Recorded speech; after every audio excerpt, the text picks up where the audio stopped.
Welcome back to Help the People. I'm your host, Shannon Riley. And today we're talking about healing and what it means to become whole when the world around you feels broken. Last week I talked some about my new book, Murder of Crows. I want to speak more about the book and how it ties into healing and becoming whole and understanding our institutions better.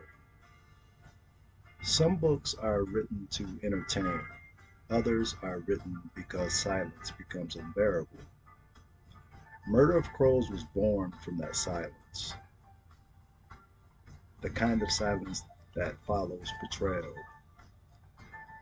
faith lost in translation, and truth buried under ceremony. It isn't a crime novel that just asks who killed the man. It's, it's a crime novel who asks who killed our conviction. The story begins with the death of a pastor, but it's not the pastor's body that haunts the pages. It's the body of the community sedated by its own institutions. Inside quiet sanctuaries, under tax exempt banners, something holy was repurposed into something harmless. I wrote this book to disturb the peace.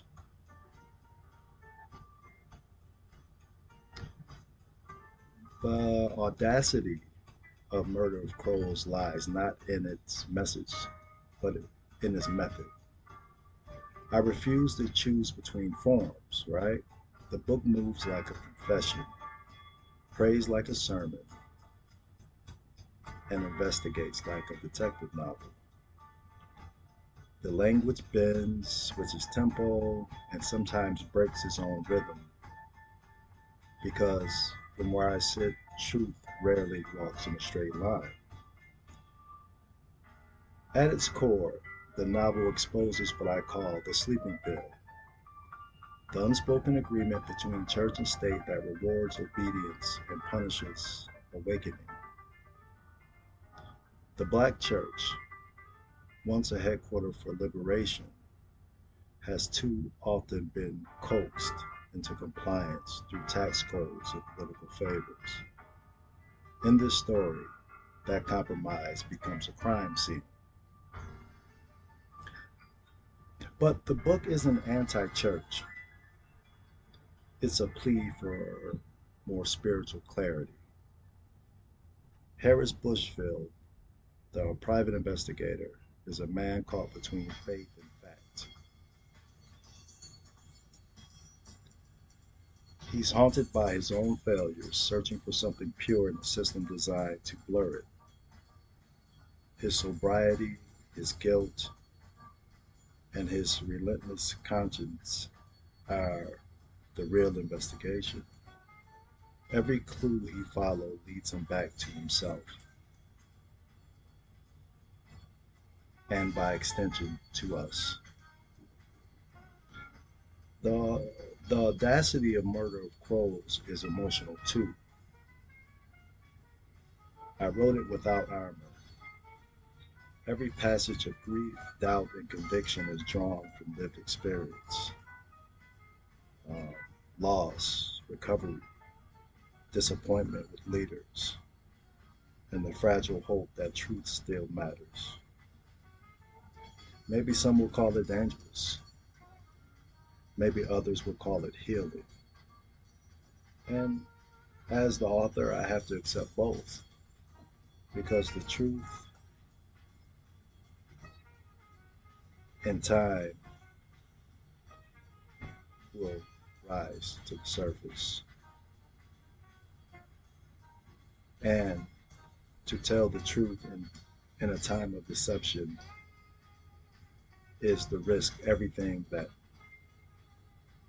deception protects, right? So, Murder of Crows is a mirror. It asks one question: what will you do when the sermon ends and the silence begins?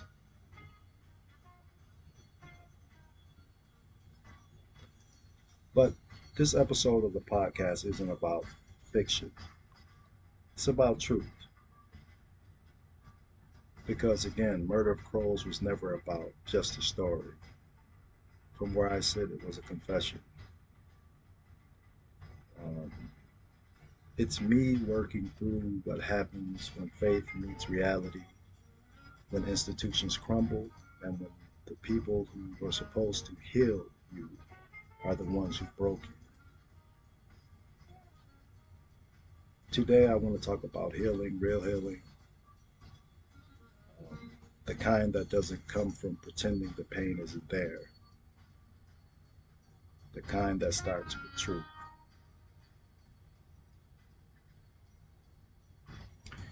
There's a line early in the book where Harris says, the hardest thing about looking for the truth is realizing how many people are paid to hide it. That's the wound, the spiritual wound, the generational wound, the private one you carry in silence. You know, we've been taught to perform strength, to shout, to dance, to speaking in tongues, but not to admit that we're hurting. That's why we bleed in secret. And sometimes the people with the microphones are the most unhealed of us all. When I was writing Murder of Crows, I wasn't trying to expose anyone. I was trying to understand myself, my faith, my anger, my confusion about a creator who lets good people fall apart. I realized something. The same corruption Harris uncovered in the church, I had to uncover in my own spirit, because broken systems are made of broken people who never face their truth. And as you know, you can't heal what you refuse to name. And sometimes naming it means saying, I was betrayed, or I lost faith, or I don't know how to forgive. That's where healing begins, not in denial, but in confession. There's a turning point in Murder of Crows where Harris finally understands that Ezra's death was never just about one man. It was about an entire system built on silence. And that's what awakening feels like. Realizing the sickness isn't just external, it's collective, it's cultural, it's spiritual. And you wake up and you start seeing how pain is inherited, how trauma is recycled. And you have a choice to keep playing the part or to break that cycle. Healing asks you to tell the truth to yourself first, because truth is the scalpel that cuts out the infection. When I talk about awakening, I'm not talking about enlightenment. I'm talking about responsibility. We like to say the truth shall set you free, but we forget the rest. It'll hurt like hell first. Before freedom becomes pain, before joy becomes honesty, before healing comes breaking.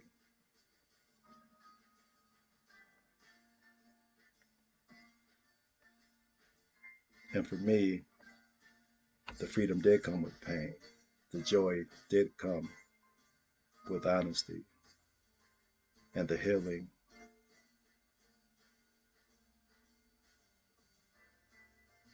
came with breaking.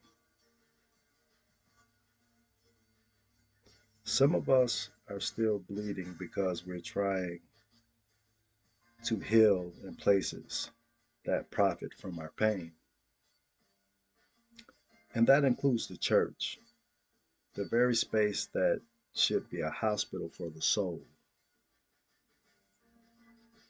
That's why Murder of Crows, I feel, hits different. It it forces us to look at what happens when faith gets commercialized, when pastors become politicians, and when people mistake applause for anointing. But again, it's not just a critique. My hope is that it's a wake up call to become whole again from the inside out.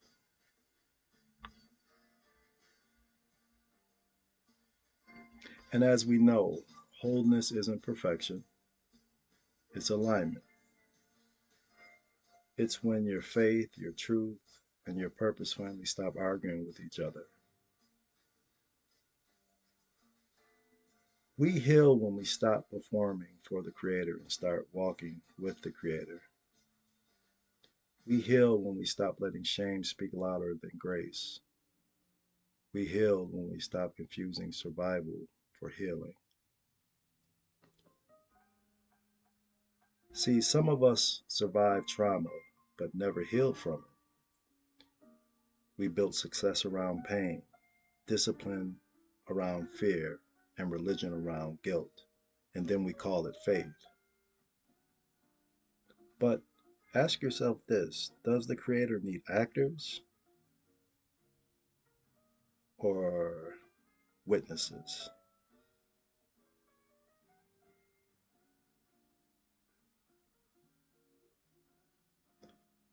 The Creator needs people who can say, "This is where I fell, and this is where the Creator found me." Becoming whole means integrating every piece, even the ugly parts, the doubt, the anger, the depression, the grief. They all belong to my story and yours. Nobody can use what we keep hidden. And I think that's what Murder of Crows really teaches, that the church, like the soul, has to stop hiding the bodies and start telling the truth. Because truth is what resurrects, truth is what restores, truth is what makes us whole.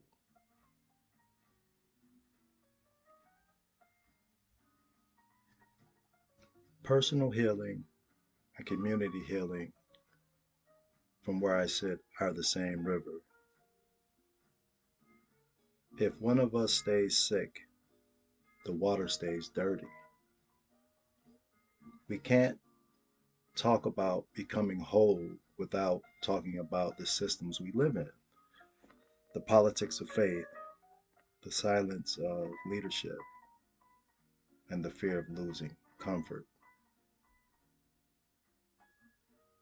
Yes, healing isn't just about what's personal, it has to be about what's collective.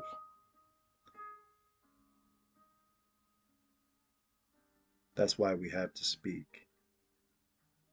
That's why I wrote this book, because silence protects sickness. Harris Bushfield didn't solve every mystery in Murder of Crows. He couldn't. But what he did is what we all have to do. He told the truth, even when it cost him. And sometimes that's all healing is really is: truth with consequences.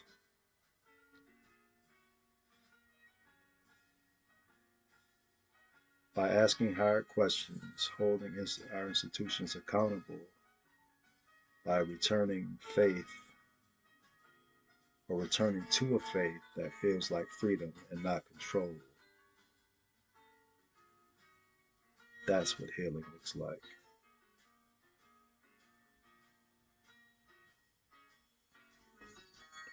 If you ever been broken by religion, then maybe this episode is for you. If you ever felt like faith was failing, it wasn't. It was evolving. If you ever walked away from the church but still wanted the Creator, you're not lost. You're just walking your own road to wholeness, like I did. And understand this, healing doesn't erase what happened, but it does redeem it. And maybe that's the promise, that every valley can become a place of growth, that every wound can become a testimony, and that every murder of crows can still rise into something sacred.